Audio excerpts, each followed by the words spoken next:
ഇന്നത്തെ cinema updates ഒക്കെ ഈ വീഡിയോയിൽ നോക്കാം. ഫഹദ് ഫാസിലിനെ വെച്ച് തെലുങ്ക് ബോയ്സ് എടുത്ത ഡോൺ ട്രബിൾ ദാറ്റ് ട്രബിൾ എന്ന സിനിമയുടെ ടീസർ വന്നു.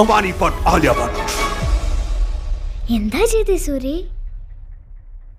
ടീസർ കാണാൻ കൊള്ളാം, ഒരു ഫ്രഷ് കോൺസെപ്റ്റാ. ഈ സിനിമ ഒരു ഫാന്റസി ഫീൽ ഗുഡ് സിനിമ എന്നാണ് തോന്നുന്നത്. ഇത് മോഹൻലാലിന്റെ ബറൂസ് പോലെ ആവാതിരുന്ന കൊള്ളാം. സെപ്റ്റംബർ 11 ഇത് റിലീസ് ചെയ്യും. ജനനായക സിനിമ സെൻസർ ആയാലും സിനിമയിൽ ചില കട്ടക ചെയ്താണ് സിനിമയ്ക്ക് സെൻസർ കൊടുത്തത്. അപ്പൊ നമുക്കല്ല ഇതിന്റെ കട്ട് വെർഷനെ കാണാൻ പറ്റൂ. എന്നാൽ UK-ലേക്ക് ഇതിന്റെ അൺകട്ട് വെർഷനാണ് റിലീസ് ചെയ്യാൻ പോണെന്ന് അതിന്റെ ഡിസ്ട്രിബ്യൂട്ടറെ കൺഫേം ചെയ്തിരിക്കുക. ഈ സെൻസർ കഴപ്പത്തനമല്ല ഇന്ത്യയിൽ മാത്രമേ കാണിക്കൂ. ഈ മാസം 16 റിലീസാകാൻ പോണ ജോജു ജോജിന്റെ വരവ് സിനിമയുടെ ബുക്കിംഗ് ഇപ്പോൾ ഓപ്പൺ ആയിട്ടുണ്ട്. ഈ സിനിമയ്ക്ക് പോകണം എന്നുള്ള എല്ലാവരും ബുക്ക് ചെയ്ത് തുടങ്ങിക്കോ. മാട്രിക്സിന്റെ ബാറ്റ്മാൻ സ്കാർലറ്റ് ജോൺസൺ കാസ്റ്റായ കാര്യം നിങ്ങൾ പലർക്കും അറിയാം. എന്നാൽ ഇവർ ഏത് റോളാണ് പ്ലേ ചെയ്യാൻ പോണെന്ന് ഇതുവരെയും ഒഫീഷ്യൽ റിവീൽ ആയിട്ടില്ല. ഇവർ ക്ലിൻഡാൽ ഇന്ത്യയാണ് പ്ലേ ചെയ്യാൻ പോണെന്നാണ് ആദ്യ റൂമർ വന്നത്. എന്നാൽ ഇപ്പൊ ഇവര് പോയിസൺ ലീവായിട്ടാണ് പ്ലേ ചെയ്യാൻ പോണെന്ന് വേറൊരു റൂമറും കൂടെ വന്നിരിക്കുക. ഒഫീഷ്യൽ സ്കാർലറ്റ് ജോഹാൻസൺ ഏത് റോളാണ് പ്ലേ ചെയ്യേണ്ടതെന്ന് അറിയിക്കണമായിരിക്കും. ഇതേപോലത്തെ പല റൂമറും വന്നുകൊണ്ടേയിരിക്കും. ടോം ക്രൂസിന്റെ ഡിഗർ സിനിമയുടെ ട്രെയിലർ വന്നിരിക്കുക. ട്രെയിലർ കാണാൻ കൊള്ളാൻ നല്ല രസമുണ്ട്. ഒരു വയസ്സായ ബിസിനസ് മാനായിട്ടാണ് ടോം ഇതിൽ പ്ലേ ചെയ്യണത്. എന്നാലും 64 വയസ്സായ ടോം ക്രൂസിനെ കിളവനാക്കാൻ വേണ്ടി ഹെവി മേക്കപ്പ് ഇടേണ്ട അവസ്ഥയാണ്. ഈ സിനിമ October 2 റിലീസ് ചെയ്യും. സൂര്യയുടെ മണ്ടാടി സിനിമയുടെ അപ്ഡേറ്റ് നാളെ രാത്രി 6 മണിക്ക് വരും. ചിലപ്പോ ഒരു ഫസ്റ്റ് ലുക്കോ ടീസറോ നാളെ റിലീസ് ചെയ്തിരിക്കും. ഇന്നത്തേക്ക് ഇത്രയും അപ്ഡേറ്റ്സ് ഉള്ളൂ. ഇതേപോലെ ഡെയിലി പറഞ്ഞ സിനിമ അപ്ഡേറ്റ്സ് എല്ലാം അറിയാൻ വേണ്ടി ചാനലും സബ്സ്ക്രൈബ് ചെയ്ത് എന്റെ യൂണിവേഴ്സിലേക്ക് ജോയിൻ ആയിക്കോ.